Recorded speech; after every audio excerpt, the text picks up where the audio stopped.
कोई भी साहब सल्लल्लाहु अलैहि वसल्लम की शान में गुस्ताखी करने की कोशिश कर रहे हैं, वो तमाम के तमाम वलदुल हराम है। बरदरान मिल्लत इस्लामिया अस्सलामु अलैकुम। नाज़रीन हज़रात, वैसे तो मैं नात ख़्वाह हूँ।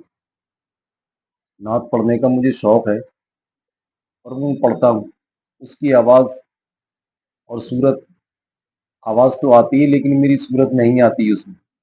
मैं अपनी सूरत दिखाता ही नहीं, लेकिन कभी ज़रूरत पे मुझे बोलने की ज़रूरत पड़ती है। मुझे ऐसा लगता है कम से कम मैं भी अपने दिल की कह दूँ, वो ठीक हो या ना हो। और अगर ठीक हो तो सिर्फ कमेंट करना, लाइक करना या नहीं करना, सब्सक्राइब करना या नहीं करना, कमेंट ज़रूर करना, क्योंकि मुझ में सुधार आए। बोलने में कुछ कमियां हैं, उन कमियों को मैं सही करूं। पहली बात यह है सर हजरात कि आप नमाज पढ़ा करें। बिरादरान इस्लाम से गुजारिश है कि आप नमाज पढ़ा करें और हमारे लिए भी दुआ करें कि हमारी कोई नमाज कज़ा ना हो। हमारे असदुद्दीन ओवैसी साहब हैं, वो भी सांसद हैं और 24 सांसद और 23 हैं या 24 हैं, काफ़ी सांसद हैं। लेकिन वो इतना अच्छा बोलते क्यों नहीं? उनमें दिल नहीं है, ताकत नहीं है, हिम्मत नहीं है, बोला नहीं जाता उनसे। क्या बात है? उनको बोलना चाहिए। बस मैं यही बात सोच के मैं घुटता रहता हूँ। और असदुद्दीन साहब का तो मैं दीवाना हूँ, हकीकत में ही दीवाना हूँ, अब से नहीं 15 साल का दीवाना। उनको लोग कौन से नज़रिए से समझते हैं वो जाने, फिलहाल मैं दीवाना हूँ। आज के वक्त के गाजी हैं। देखिए, अब्दुल खालिक, यूसुफ पठान, इंजीनियर राशिद, मोहम्मद हनीफ साहब, ये सांसद हैं। हमने तो इनकी सूरतें भी पहचान में नहीं आती, कब बोले, कहाँ बोले, कौन बोले। एक इकरा हसन को जानते हैं हम, यूसुफ पठान साहब को तो जानते हैं, लेकिन जिस दिन से वो पठान साहब बने हमें नजर ही नहीं आते। क्यों नहीं बोलोगे? सच्ची बात तो कहीं बोलो। आपको हक है, पार्लियामेंट में जाके बोलने का हक है। जो हमारे हुजूर सल्लल्लाहु अलैहि वसल्लम की शान में गुस्ताखी करे, आप जब भी ना बोलो तो फिर क्या बोलो? अफजाल अंसारी साहब हैं, पूरा घर लुट गया है, लेकिन अच्छा बोलते हुए हमने उनको भी नहीं देखा। बुरा तो लगेगा, उनके अजीजों को बुरा लगेगा, लेकिन अच्छा बोलते हुए हमने उनको नहीं देखा। इमरान मसूद साहब हैं, रकीबुल हसन, जो 10 लाख वोटों से जीते, प्रधानमंत्री से ज्यादा वोटों से जीते, रकीबुल हसन साहब कहाँ पर हैं? अरे जब इतनी गुस्ताखियां होती हैं तो कम से कम अपनी आवाज को बुलंद कर दिया करो।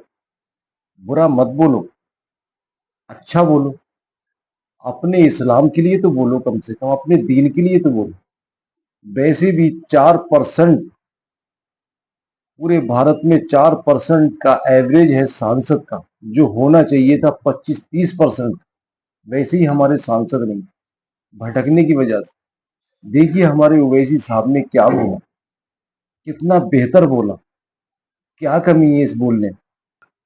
एहतजाज किए उस मलून के खिलाफ। अच्छा, जो रसूलुल्लाह सल्लल्लाहु अलैहि वसल्लम की शान में गुस्ताखी करता, उसको कुरान क्या बोला मालूम आपको?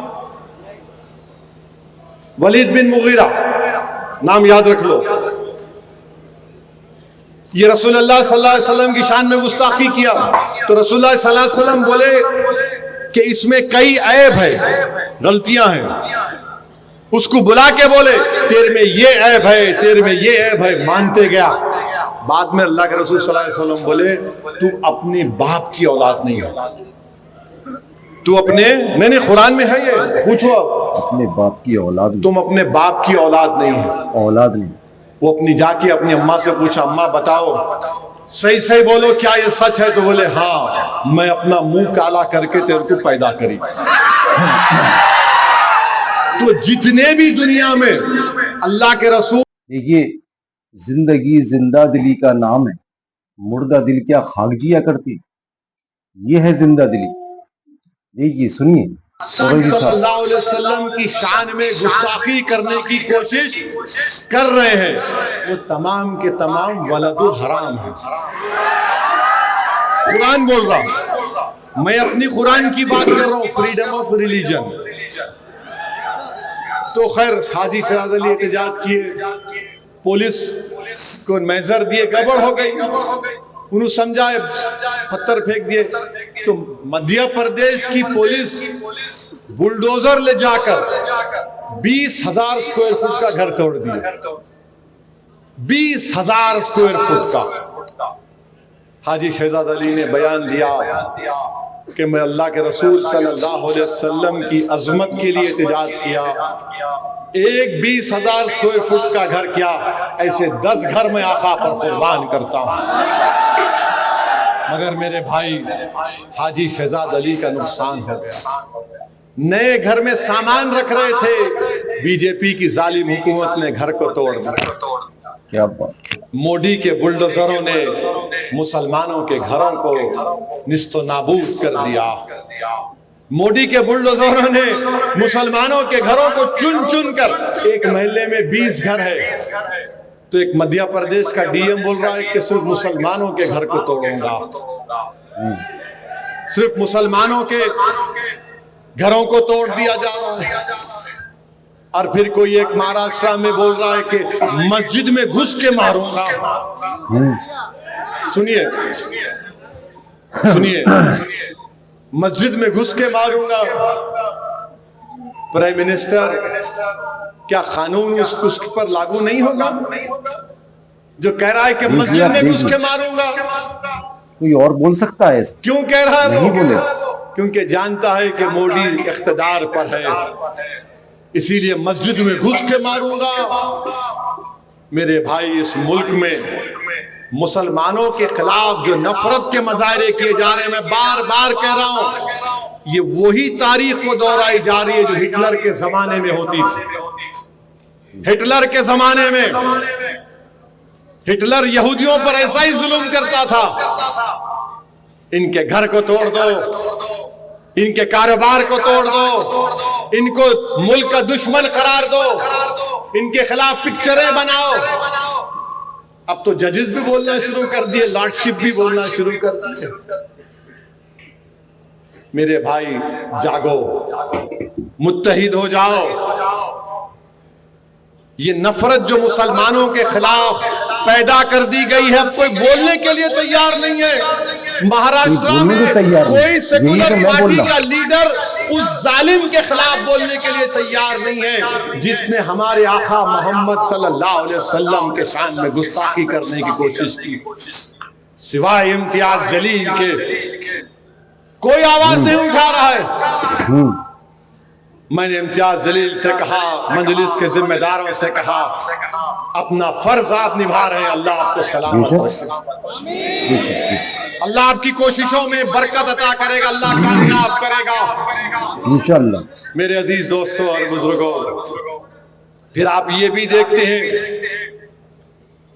कि लोग हमारे मुल्क में एक कानून बना रहे हैं, कोशिश कर रहे हैं कि वक्फ की जायदाद हमसे छीन ली जाए।